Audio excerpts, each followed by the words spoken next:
Hello my loyal companions, welcome back to the channel and to another complete rogue guide. Today we're going to be having a look at Saint. As always, I'm going to be going over his main kit, focusing on the different weapons, abilities and perks that he has. I'm then going to go over an upgrade priority system so you know exactly what to buy when you're in game. And then finally I'm going to be giving you some playstyle tips so you know how to play him a little bit more effectively. If you do go on to enjoy the video or learn something new, make sure you drop a like and subscribe to the channel. But for now, let's get into it.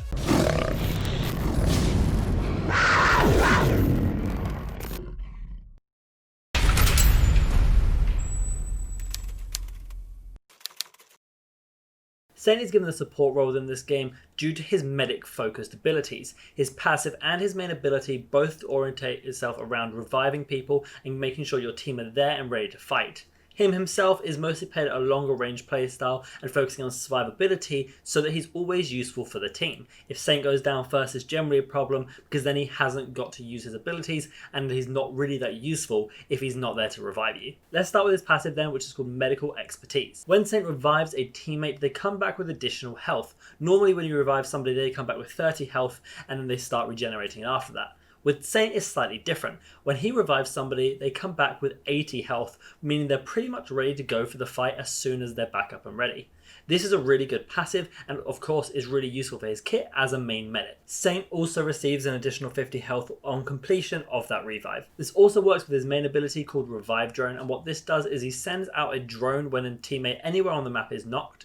The drone then flies out to them, and it takes just over 2 seconds to get to them and then starts a reviving process. Once they're up, they get that 80 health due to his passive and they're ready to go. The revive speed is the same time as it normally would be, 5 seconds without helping hands and then 3 seconds when Saint does purchase helping hands, and it's a really good little system. It really helps revive people who are safe and in cover at longer ranges and is definitely a main part of his kit and something you need to be making sure you're using often and as soon as it's up on Saint. Let's now go on to his weapons. Saint has 2 weapons built for long range. His first primary weapon is the MLX Mark IV, which is an assault rifle but is a scoped assault rifle. It's one of the few weapons in the game that when you aim down sight you actually look through a scope, and it's a very low recoil weapon, offering a fairly decent fire rate, although not the best, and can do a lot of good damage due to its damage profile. As you upgrade this at tier 1, you increase the magazine size from 30 to 40.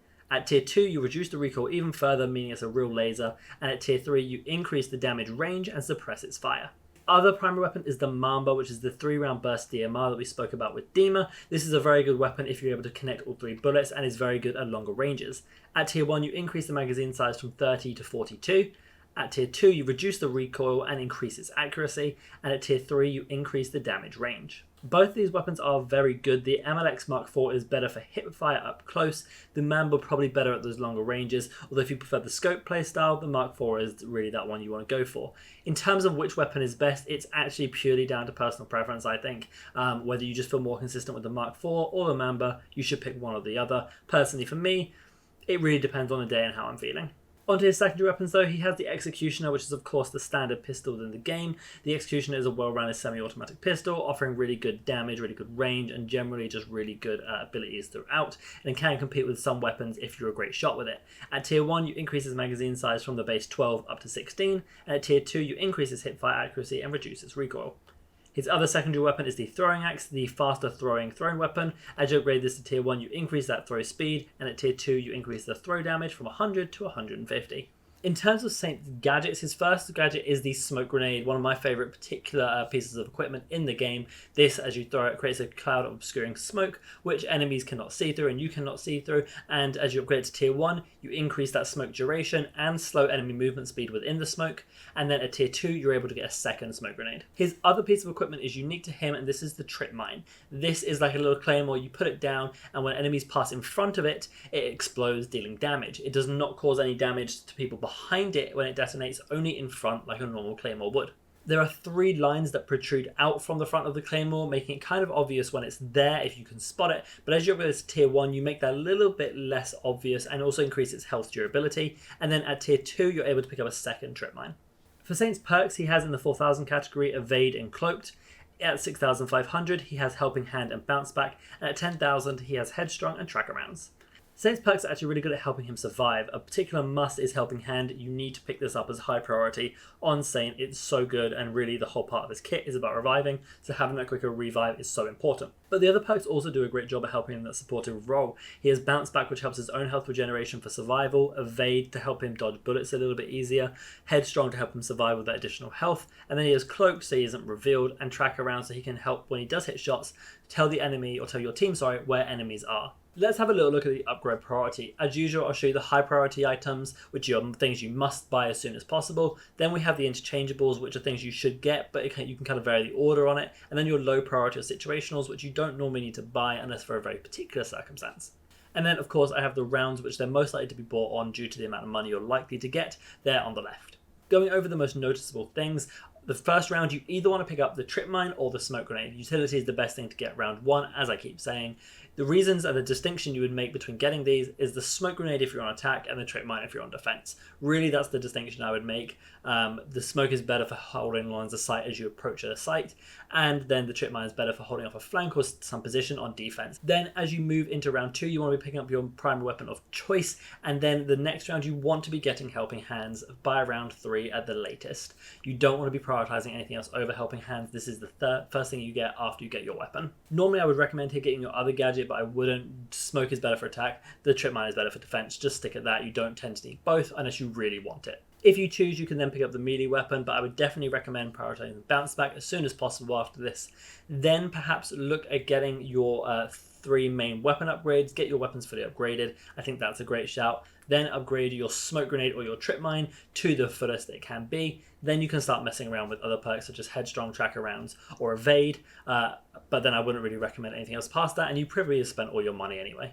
Let's talk now about playstyle tips of Saint. I've mentioned it, but I'm going to reiterate it because it's so important.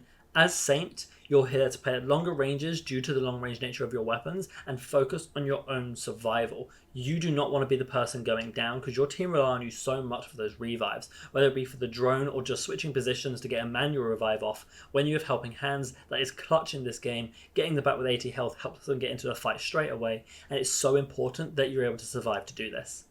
Something else I want to mention if you are planning on being a Saint player is that you should not be focusing on becoming top of the leaderboard. Saint can absolutely frag out if you're able to hit your shots really consistently, but his weapons aren't designed to deal massive amounts of damage really quickly. They're great for poke damage, and that's why I really like getting Track Arounds on him sometimes if I have the spare money, because you don't always full kill somebody, but you can always tag them with bullets so your team know where enemy positions are, and this can be really good. He's one of the few rogues I would actually recommend getting Track Arounds on at some point. Then this one might be a bit obvious, but you need to be making sure you prioritize yourself getting revives off rather than someone else on your team. So either coordinate that with your team if you're on comms, say, yo, I'll get him, or make sure you're using your drone to interrupt somebody else's manual revive so that they can focus on shooting and covering it while the drone's going off. Because at the end of the day, not only is it probably quicker with Helping Hands, but they're also going to get back with 80 health, which is invaluable. The other thing I really want you guys to focus on if you are playing Saint is to cover that drone revive. You get one drone when it fully revives someone. You only get one. It will not come back to you. If the revive is interrupted, then it will come back to you. But generally, you want to be protecting the drone and the person being revived by that drone as much as possible. You want to be putting yourself in a position where you're giving covering fire or at least throwing a smoke down so that you can cover that revive. It's so important and something I don't see a lot of Saints doing, and is really going to hold them back because your whole kit is around this drone, your whole kit is around this revive, so you need to be making sure you're covering it. Otherwise, what was the point? People, your enemies will really focus that drone when they see it or hear it, or they'll be focusing you, which comes onto the survivability. But you need to be making sure you're doing all that you can to make your revives effective and make sure you're actually getting your team up. And so that, as a Saint, is also your role. Okay then guys, that takes us to the end of the video. If you did enjoy, make sure you leave a like and subscribe to the channel. You can also come follow me on twitch.tv/radbargaming to see live game commentaries, guides, Q&As, tournaments and scrims. All the links you're going to need are down in the description below. But for now guys, I hope you have a fantastic day. And remember, be loyal, be brave, be relentless. And I'll catch you in the next video.